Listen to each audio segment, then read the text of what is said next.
Happy Friday, data people. So I'm Ben with Ben Makes Data Easy, and I like making data easy for you. So I came across a really kind of actually challenging issue this morning with my Power BI service. I had a model. It's actually been going on for 2 days now. But I had a model that was failing the refresh. The error message was generic, didn't tell me what table, didn't tell me what was happening, what data source. It was just this failed. I would open up the model locally, I would refresh it, and it would work. I couldn't see where the refresh was going wrong. And I didn't really have any way to test that unless it was in the service. So, what made this challenging is I had to essentially find a way to shut off my individual refreshes on the tables, which there were probably 15 tables within this model, and to figure out which one was actually breaking in the service. Um, so I took the hard path to be able to do that. What I did was I essentially shut off the refresh on small number of the tables, maybe like 10 of them at first, pushed it back to the service or published it back to the service.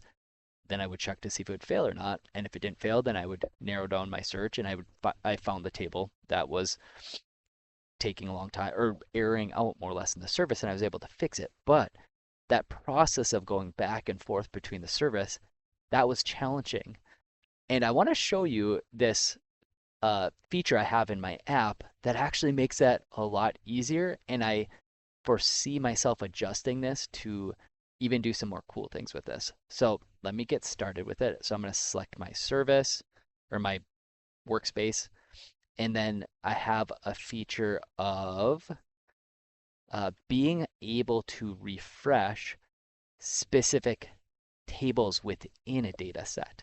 So I could actually have done all my cycling with this app and not even have to open up the physical copy, and I could do sets of refreshes to see if it would fail or not. And here's a good way I can do that. So let's say my product model was failing.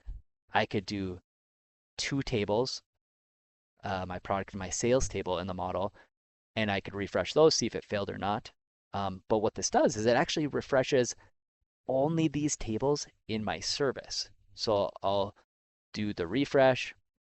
I'm going to pull up my service now or my tenant there and we can kind of look at that.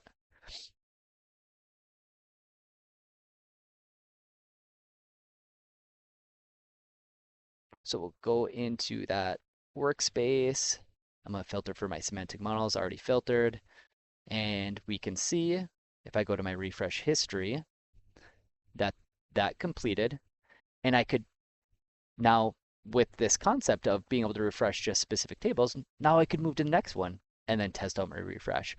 So I could do my table testing right here with this app without having to bring it out of the service, republish, try again, refresh it.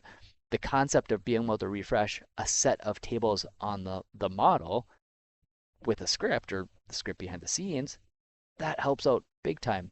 Again, I don't come across this error that much, but it was time consuming and it was really hard. But this, definitely going to use this in the future. It will help with that. So just wanted to share that with you. Again, if you guys do anything like this or you have some cool tricks or tips with Power BI, share them in the comments. I would love to hear how you're using Power BI. Have a great day, everybody. Talk to you later. Bye.